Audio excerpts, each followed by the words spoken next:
Hey folks, it's Phoebe with Shrubsteppe Blooms. This is a quick little wander through at the end of September to see what's what. We've got, spoiler alert, lots of weeds, some mildew, lots of stuff that could have been deadheaded but never was, and lots of beautiful flowers still. So here we go.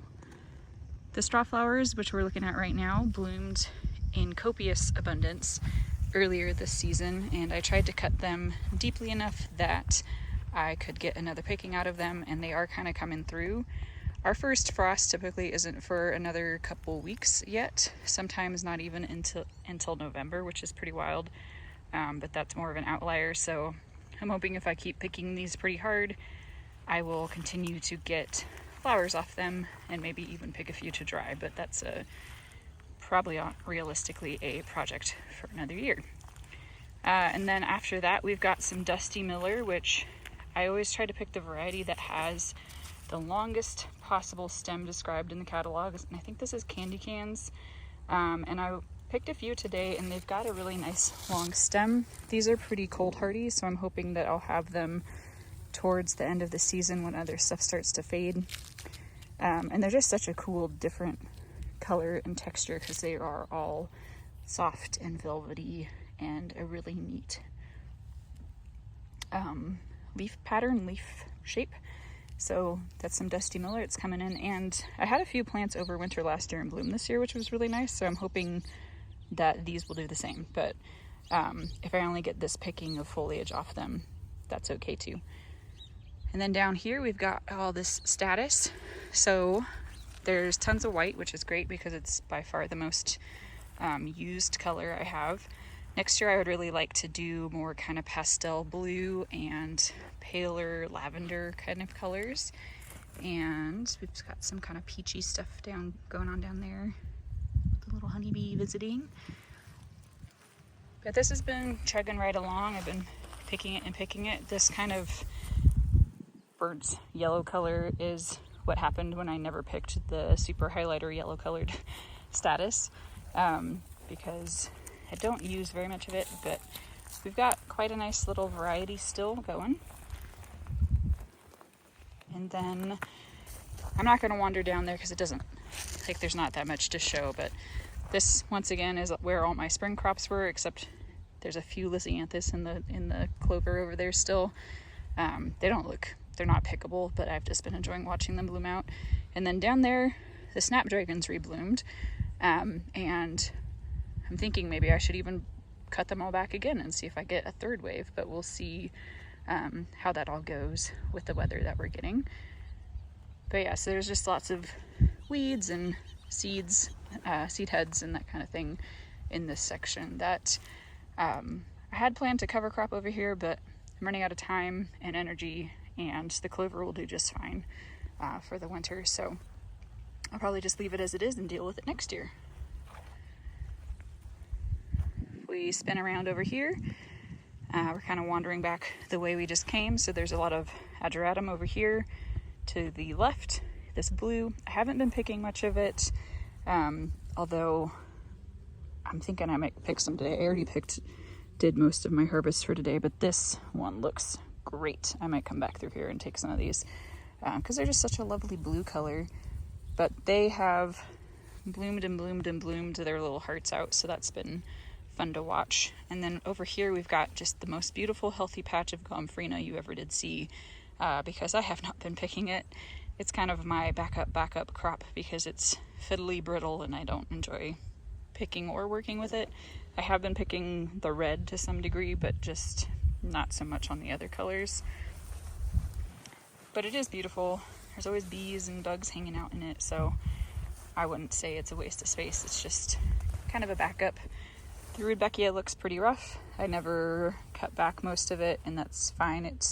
Some of it is still producing new heads anyway, but these will be good bird food in the winter, and I'll probably have 10,000 volunteer Rudbeckia in this section next year because of it.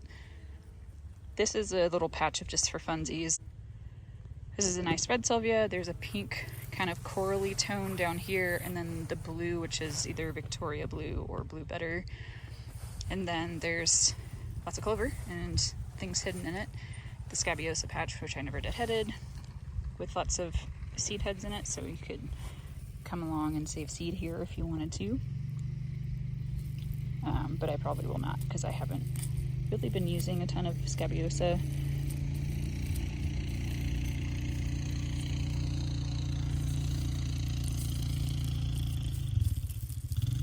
But we'll see. And then in here is, there's kind of a lot going on, but the main thing that I'm happy to see is that the rudbeckia that I planted a couple weeks ago, probably close to a month ago, yeah, I planted it towards the end of August, is coming in strong. The other thing that's happening, which I figured would happen, is that the salvia that was growing here previously, I let it go to seed, so there's a ton coming up, but I don't think this is winter hardy. The rudbeckia is typically winter hardy for me, so I don't think this is going to make it, and it'll just kind of mulch itself once we do get that frost here in a few weeks. Before I took a couple weeks off, I made sure I came through and kind of did a decent job of deadheading the zinnias, and it's paid off. Unfortunately, since it's the end of the season, the zinnias just don't have as good of a vase life anymore. The tips of the petals are going brown in the vases really quickly, compared to how they were doing earlier in the season. And down at this end where it's nice and sunny and there's lots of airflow, there's not a lot of mildew yet, but as we get further down, it'll start to show up, especially further down here. So you can see that white stuff on the plants. It's a lot worse on the other side of this row because that's more in the shade most of the time. So it's not getting that sunlight to kind of help keep it clean, but you can see the spotting on this plant, and it's starting to get onto the actual flowers themselves. So it's kind of the end for the zinnias. Even though there's some nice ones left, I haven't really been picking on them that much because I don't think it's fair to send them home with people. I've been picking just a few here and there and kind of tucking them in, but when they are doing this, it's just not a thing I want to be putting out into the world. But they're still beautiful, just on the plants, and the bees and the hummingbirds and the butterflies certainly do not care about a little bit of mildew, so that's fine. Down here is where all the celosia is, and it's doing great. It's starting to, especially at the end of the row, kind of peter out. I'm sure if I had pinched it or taken that maybe top piece off earlier, it might be doing some side branching, but there are plenty of others that are doing nice side branching and still nice fresh stems to collect each week. And I have lots of notes about things I need to support next year, like with netting. Celosia is on that list. We've been getting pretty good windstorms here and there, and a lot of stuff kind of got crunched in those. But look at this one. Isn't that one so cool? It's like that peachy thing going on.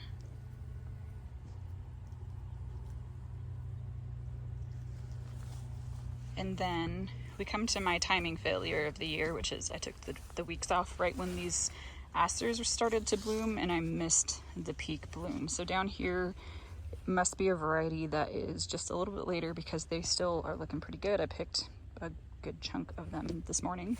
But then as you get down the row, you can see there's a lot of that are browning out, or that have tip damage or whatever. You know, they're not something you're going to sell, but from a distance, and especially when it's blurry, it's still pretty magnificent. And paired next to those marigolds, it's just like this really beautiful punch of color in the garden, and I'm not complaining about it. I do wish I had gotten around to picking more of them. That would have been great, because they have a really good vase life typically, and I think people would have really enjoyed them in the copious amounts that I had them at one point, but that's okay. Lessons for next year, right?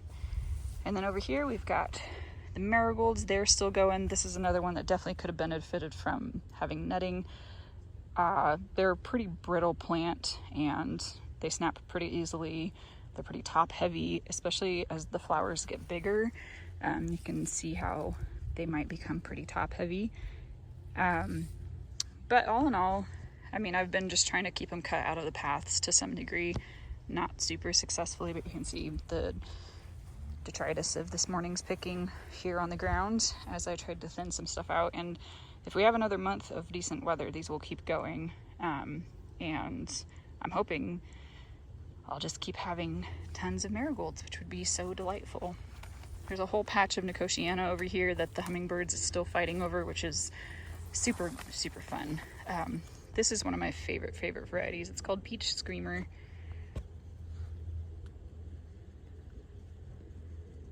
And I don't find that they have particularly good vase life, but I think they're just super cute, so I keep growing them just for the enjoyment of it. And when I planted the marigolds, I thought, oh, I wish I had planted twice as many, and now I think I could have not even planted these down here. I haven't been picking on them because they've been getting so damaged so quickly, with them being a paler couple of varieties. And this one is just blooming out kind of strangely this year. I don't remember it doing that in the past, where it's just not really forming big petals. But this one is just getting tip damage really quickly, and it's a paler yellow color. And so I've been picking a ton of it, but when you like take a step back and just kind of gaze upon it, it looks just fine, but not for sale, unfortunately. Here's my big old little patch of basil, and it's at the stage where it's just humming with bees, which means it's a nice cutting stage because the bases of the stems are woodier now. I cannot get it to focus in here. There we go. This variety on this side is cinnamon. There's Mrs. Burns lemon in the middle, and then Aramato. I always get a syllable mixed up in this one, but it's a Johnny's variety, is a full purple one on the backside, and I didn't end up with that many of those, but the cinnamon is prolific and also purple, so I'm grateful for that. Over here, the eucalyptus is looking really good. I did have an off-type stray in here, which is I'm not sad about. I think it's still beautiful, but this is that baby blue variety. And I picked a few today just to kind of experiment with, but I've been trying to let them go as long as possible to get as big as possible, because I'm going to try to overwinter them and see what comes back next year. But then down here we have this magnificent beast of a patch of Mahogany Splendor hibiscus, and it's lovely. It's far more than I need, obviously. I don't have that big of an operation, but they're just so beautiful. I just can't get over it. I don't know, you see these things on other people's property or in magazines, and you're like, that's just so cool. That's probably hard to grow, and it turns out it really wasn't. So the seed is a little pricey if you're looking into it, but if you buy yourself a little packet of seeds, like I think this was maybe 20 plants, it was far more than I needed. I could have done with half. And if I have seed left over, I'm just going to do that next year. But I just sit and stare at it sometimes because it's so eye-catching. Over here we have ornamental grasses that are all pretty much gone to seed, so you can see the birds came through and ate the millet. Like, that's just holes now. There's not a lot of seed material left in there. There's a few, but pretty much the birds have eaten it. This is one of those not fountain grass. It's similar to frosted explosion, but it's not, it doesn't as pale. I could collect seed off this if I wanted to, but so there, it's going to seed already. And then up here we've got more pearl millet, which the birds are working on. Oh yeah, look at that top one. So yeah, the birds definitely making their way through the options here. This foxtail millet looks a little more intact, but I'm sure they'll come for it soon too. But this is just a beautiful little maze to get through here. There's cosmos up here that I haven't done a lot with. I could come through and pick some of these, but this is that seashells variety with those like completely cupped petals, which is pretty cool. So that's nice. And then my other stray marigold patch down here with the mission orange, which it's kind of growing on me. It does have a different petal structure than the mission yellow that I was hoping, but it is different also than the standard marigold. So I think I will grow it again but maybe just a slightly fewer. I only need like 2 or 3 plants of it. This section got really smashed by the wind, so you can see it's just all splayed all over the place. We're down one more row, and there's some sweet Annie that I've still been picking on, so it's at a stage where it's not wilty at all anymore, which is nice. So I've learned how to work with that this year. And then we've got Gaillardia over here. This is an annual variety. I think it's Gaillardia lorenziana. Ooh, perfect timing. Clearly you can see somebody's honeybees are out here working hard. I only pick this stuff when I need a specific color, or like I need some bright red, I need some yellow or something, because there's some pretty cool bicolor options in this mix too. But largely I just enjoy watching it grow and flop all over the place, so I've just been letting my little patch go. And then down here we have the northern sea oats, which I was not expecting to get particularly large this year because I'm just planning for the future with these mostly, since they're a perennial grass. But I'm going to be able to harvest them, so I am pretty thrilled about that. I think they'll make a really cool little accent in some of the arrangements. And I probably should pick some today because really we only have a few weeks left, so I should start using them now. But yeah, I'm excited about that. We've got sunflowers that went to seed. Very exciting down here. The phlox is those little patches of color there. They are not at a stage where I'd pick them anymore, but they've been blooming their little heads off. And then the thing that I'm most excited about, and I should have filmed this before I picked, is that my alstroemeria is blooming. I wasn't really sure what to expect of it this year, but you can see there's a flower head there that's just about ready to pop. Everything that's bloomed so far has been purple, so I'm guessing that's either the earliest blooming or the most common variety or like type of color you're gonna get in a seed mix of this type. But I'm just so thrilled that they're blooming.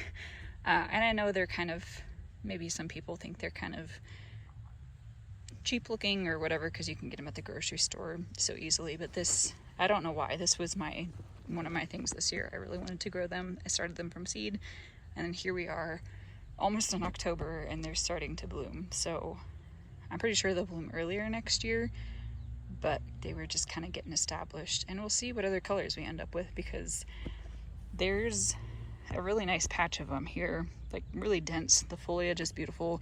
Something else interesting about them is that they always look like they're wet. So I don't know if it's going to pick it up yet. So there's always kind of this sheen on the leaves that makes it look like they're damp, which has been interesting and tricky for me. But yeah, this whole section of alstroemeria is just looking really good. There's like one plant that looks bad, and if that's what we're got going, like one looks rough, I'm so thrilled. And then down at the end we have some GM, again planted it primarily for next year, but I think it'd be fun to include these little seed heads in a bouquet maybe before they go and dry off and kind of disperse themselves. But it's looking really healthy. I think it's largely just like kind of a plain single red variety and nothing too fancy, but I just wanted to experiment with a little patch of it. And if nothing else, like these leaves, it's beautiful. So that's nice. And then down here we've got more things that are kind of more for the future. So there's lavender down there, which is actually blooming. That's the blue spear variety that's in bloom down here. And that's another one. I started it from seed this year, and it's just going along, even though it's been crushed by hollyhocks, which you can see I've started to like smash back in the other direction so they can actually get light and start hardening off before the winter comes.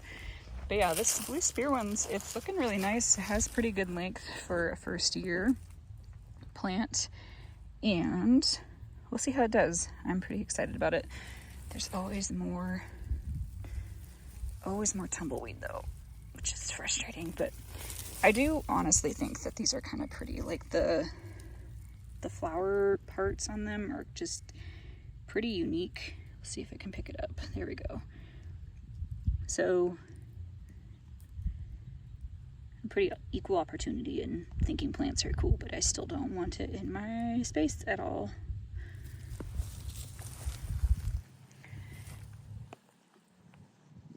So we've got hollyhocks doing hollyhock stuff all up and down here. I kind of forgot I had planted these sunflowers down here, which I'm really excited about because everything else is done or bloomed out or blooming on really short side stalks now. So hopefully in another couple weeks we'll get some nice sunflowers out of that. Oh, there's an earwig. And then the most luscious dill I've ever grown. Maybe I should just grow it in the fall. That's all dill. I've been picking it to dry it for our family. And then down here we've got more varieties of lavender, zinnias that I keep forgetting to pick.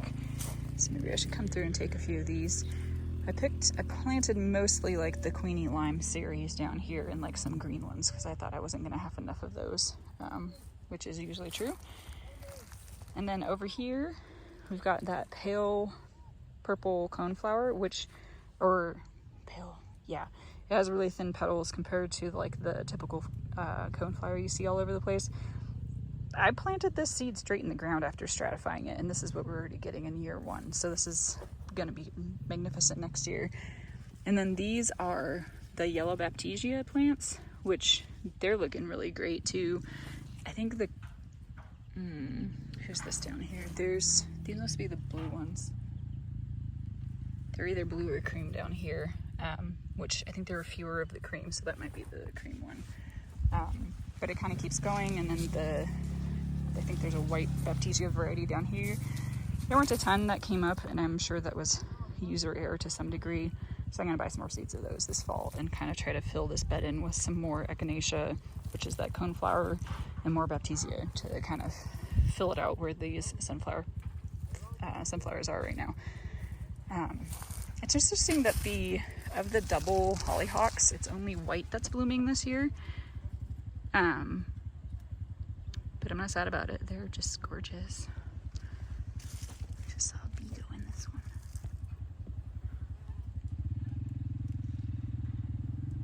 Look at him, just covered in pollen. Or her, probably a her. An unexpected but wonderful surprise has been that the Echinops has started blooming this year. So this is just Echinops retro. It's just a kind of standard blue variety. And then I have Starfrost in a different spot, which isn't throwing up as long of stems this year, but I'm hoping that that's just an anomaly. But part of the reason I wanted to grow Echinops in the first place is this one plant I saw at a public garden in Spokane one time that was just absolutely loaded in bees. And so this seems promising. When I came over here, there were 3 honeybees on this plant. I've scared off most of them, but there's still one working on it. And they're just such a cool flower and a different kind of structure and shape to include in things. So I've been picking just a few here and there, but next year we should be absolutely overloaded with them, which will be delightful. So you can see if we kind of pan up, there's a few more blooming and a stray glad that isn't absolutely destroyed by thrips, which has been super nice to see that some of the later planted ones are kind of struggling through. And then we've got sedum over here. I'm pretty sure I'm not going to use any of it this year, at least fresh, maybe as a dried accent if I get around to doing dry flower arrangements of any kind. I was playing with the idea of doing like wreaths, but we'll see how much energy I have. That's where we're at. But I'm excited for how they'll fill in. They're definitely planted way too densely, so if there are spots where things don't come back, I definitely have some options in terms of moving things around. I really like this Zinnias orange one. It's making me really happy. Just like the bloom color was cool, and then now as it's fading out and just turning into dried out heads, the color has remained really cool, so I'm really pleased with that one. And Autumn Joy is, of course, super well known. The Lemon Jade, I wasn't sure how I was going to feel about it, and I think the growth is a little bit weird this year. So we'll see how it comes in next year. I don't love it as much as I thought it would, but we'll give it a couple years to see how it does. Our water is still on. You can see I'm watering right now. We only have theoretically like less than a week of water, so I'm trying to give everybody a good drink this weekend on the expectation that we will not have water anymore for the rest of the season until April, after like October 1st. Lots more finished sunflowers. Most of these were not pickable, so I'm really rethinking how I want to do sunflowers next year. Same over here, these were overplanted over the echinopsis, and just most of them weren't usable, which was unfortunate because they were that pro cut red and they would have been perfect for this time of year, but here we are. It transitions into Shasta daisies, which haven't really bloomed this year except one plant that was kind of disappointing. Oh, it threw another one up. I was pretty sure it was supposed to be either a really large one or a double, so I'll probably need to go back and reread what I bought, but it's also year one. I'm not expecting much out of them, so we'll see how they do next year, and if they don't pass the test, they will not continue, because I like Shasta daisies are nice. Shasta daisies are nice, but like I don't care that much about them. And then over here, I've just been super thrilled with how this lavender is coming in. These were all from little tiny plugs that I planted this spring, and then there's also grandma grass in there, which is a nice different little flavor of things. I had zero expectation that these would bloom this year, but there we go. They're just taking over creation over here, which is exactly what I had hoped they would do. And then we've got a few echinacea coming in, and again, didn't expect them to bloom this year, so this is just a nice little taste of what it'll do next year. But this is Bravado, I think, is the variety, and so I started these from seed this spring, and then we planted them out, and here we are. So hopefully next year I'll just have this super dense lush patch of echinacea just blanketing everything here. There were some random things planted in here that we didn't win at life. I don't remember if I pulled them out. I have no recollection at this point what was happening in here. I know I tried to replant with sunflowers, so there's a few coming in, so hopefully we'll get a little bit of something in the next couple weeks. There's some free, that looks like a cottonwood. Cottonwood is one of my favorite scents, especially in spring. So there's definitely a willow right there and a cottonwood. So there's, over the hill and yonder, there's a little draw. It's like a mini canyon where there's lots of these riparian type trees, and they blow their seeds around, and then I get free plants. Not necessarily in places I want them, but this is another hodgepodge spot that just is growing all kinds of stuff. I originally planned for it to be random fillers that I don't use a ton of, like this Didiscus and the forget-me-not, but I forgot they were there and planted some other stuff, and then I planted some sedum in there, so we'll see how it all looks next year.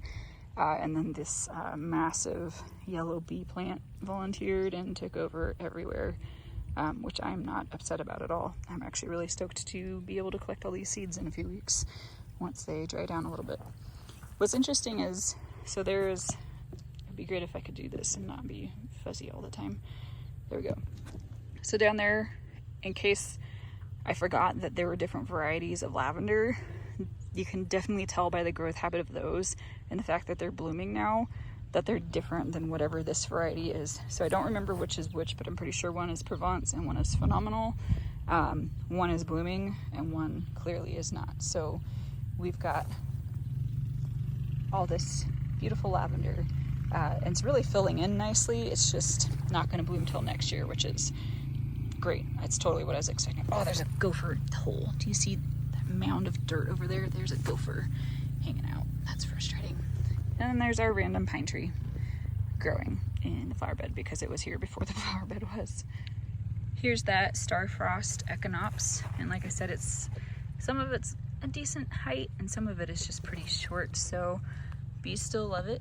They don't seem to care or differentiate between the blue and the white, so that's nice to see. Oh, look at that big one.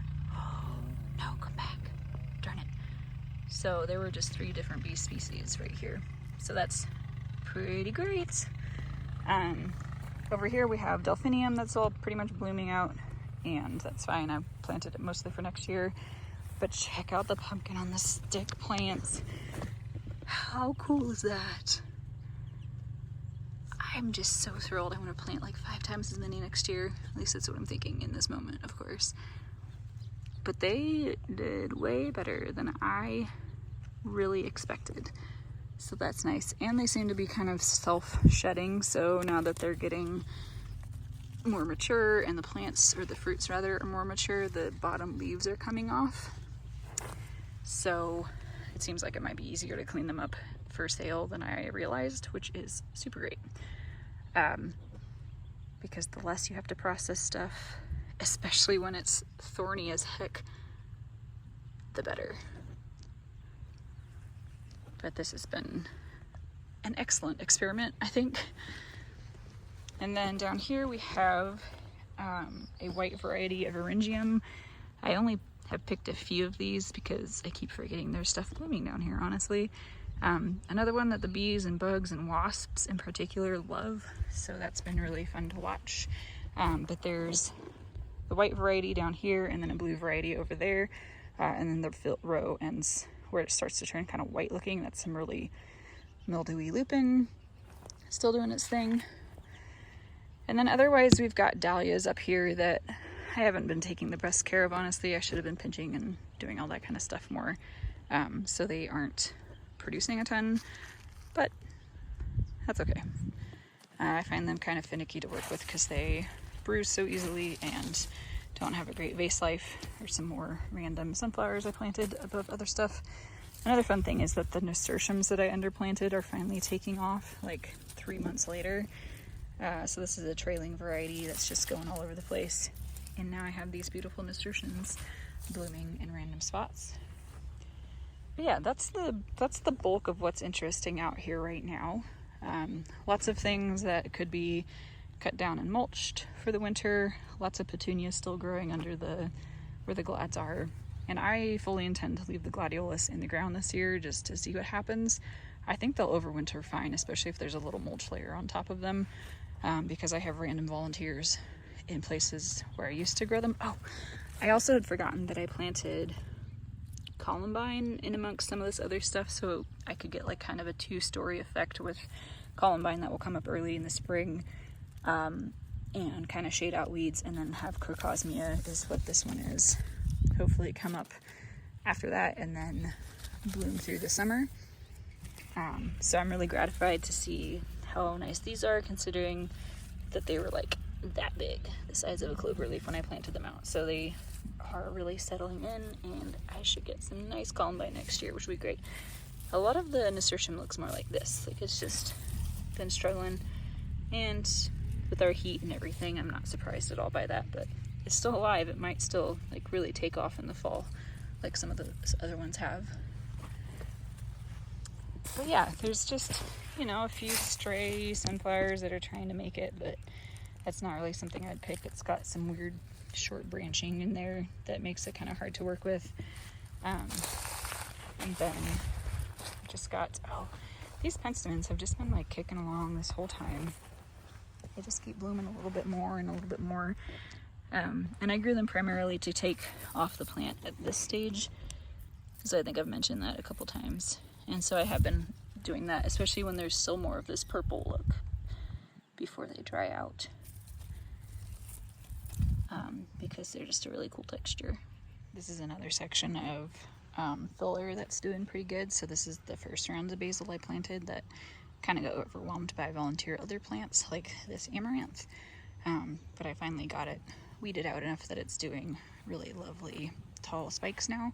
And this amaranth is at a harvest stage too, which is a little different than some of the other varieties. I think it's an elephant head or something. It's a lot more stiff than other varieties, so when you work with it, it's not going to like flop around as much in a bouquet or your arrangements. So that's kind of nice that there's just a whole bunch of them scattered in here that I can harvest from in the next couple weeks until we get a freeze. It also just looks cool, kind of mixed in with the basil there. Like it's its own little bouquet going on already. Something else I was experimenting with this year are some peppers to use in arrangements. So what we're looking at now right here in front of us is a Thai pepper that has nice upright facing peppers that turn bright red in the fall. So that's one that I'm hoping to grow a lot more of in the future. As we can see, once again, my alyssum ground cover sort of did a lot better than I expected. So it's covering more than just the ground, it's covering some plants, but we still got a good little selection, I guess, of these pepper plants coming through. And then back here is a dark purple plant, and this is black olive pepper, and they start out as this like black color, but you can see they ripen to being red down in the plant. So I'm hoping to be able to harvest some of these as well and grow maybe 2 to 3 times as many of them next year, because they're really cool plants. So we've got a couple different kinds of peppers I'm hoping to use in arrangements, whether that's fresh or dry. Oh cool, check this out. Okay, if you don't like spiders, skip ahead a little bit. If you do like spiders, or you don't care one way or the other, check out this guy. Well, probably lady. That is massive. That's so cool. That's great. When you start seeing predators in your garden, that's a pretty good sign to me. Anyway, these peppers, super looking forward to them. For the last little chunk of this video, I just want to do a quick show and tell of what I picked today. So we're at the very tail end of September, heading into October. First frost should be a few weeks away, but sometimes it could be like a month away, so we'll see. But first we've got a big old bucket of marigolds, all different kind of colors and textures. Back here we've got a filler bucket with some amie, random tree bits, a little smattering of yarrow, some amaranth, some eryngium and echinops, and some salvia that I'm still trying to figure out how to use correctly. There's some calendula hiding in there, and just a few little sunflowers. And then up front here we've got our status, a whole bunch of straw flowers, and then tucked down in here we've got that dusty miller that I mentioned I had picked a few of. Back here is the, I don't know, the brightest, most diverse looking bucket with a few zinnias, some dahlias, and then just a handful of snapdragons that are still kicking along. Second to last, we've got this bucket of mostly fillers. So we've got some ornamental peppers in here that my husband was pretty keen on me trying out, and they're crowding out a different plant that he actually wants, so we're thinning them out. This variety is called Bolivian Rainbow, and then this variety is Bikino Yellow, I think. We've got that Mahogany Splendor, a whole bunch of basil back there, and then these are those alstroemerias, or they're also called Peruvian lilies, that are actually in flower, which is very exciting. And then the last bucket here is some asters, and then we've got a handful or a couple handfuls of celosia in there. And then for extra treats, we've got my own personal pepper harvest and one very sad watermelon that I missed, and one that I hope is ripe, plus some other stuff. But this is kind of what it looks like when I pick. I then just turn it into wrapped bouquets to put in our roadside stand and sell them throughout the weekend. And that's what it is. Thanks for watching. Have a great rest of your day.